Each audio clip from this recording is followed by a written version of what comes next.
ثم ان ربک للذین عملوا السوء بجہالۃ، پھر آپ کا رب ان لوگوں کے حق میں کہ جو کہیں غلطی سے، جہالت سے، نادانی سے، جذبات کی رو میں بہ کر کوئی برا کام کر بیٹھے، ثم تابوا من بعد ذلک واصلحوا، پھر وہ توبہ کرے اور وہ اصلاح کر لیں، اس غلط کام کو چھوڑ دیں، حرام خوری سے باز آ جائیں، غلط کام جو ہے تج دیں ان کو۔ ان ربک من بعدہا، اگر وہ یہ شرطیں پوری کر دیں تو پھر آپ کا رب اس کے حق میں بھی، ان کے حق میں بھی غفور اور رحیم ہے۔ ان ابراہیم کان امۃ قانتا، یقیناً ابراہیم ایک امت تھے۔ اب یہ لفظ امت سمجھ لیجئے، اما یا امو کا جو اصل مفہوم ہے وہ قصد کرنا ہے۔ اب یہ امت وقت کے لیے بھی آتا ہے، بعد امت وذکر بعد امت، سورہ یوسف میں ہم نے پڑھا ہے، وہ شخص جو ساقی تھا بادشاہ کا بھول گیا تھا، ایک مدت کے بعد اسے یاد آ گیا۔ تو جب ایک پوری ہو رہی، زمانے کو بھی ہم چونکہ فالو کرتے ہیں، ٹائم کو بھی، اور اسی طرح راستے کو بھی فالو کرتے ہیں، تو قصد کر رہے ہوتے ہیں اس کا، اس حوالے سے زمانے کو بھی مدت کہا گیا، راستے کو بھی جو ہے امت کہا گیا۔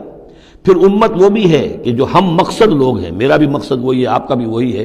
مسلمانوں کو جمع کرنے والا وہ مقصد ہے، کذالک جعلناکم امۃ وسطا لتکونوا شہداء علی الناس، تو یہ امت ہے۔ اسی طریقے سے گویا کہ ایک راستہ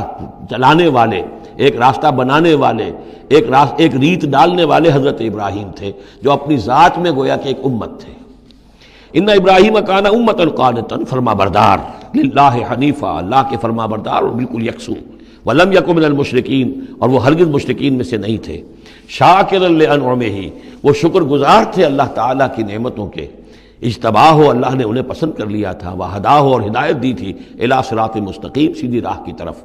وآتیناہ فی الدنیا حسنہ، اور اسے دنیا میں بھی بھلائی اور خوبی عطا کی، وانہ فی الآخرۃ لمن الصالحین، اور یقیناً آخرت میں بھی وہ ہمارے نیک بندوں میں ہے۔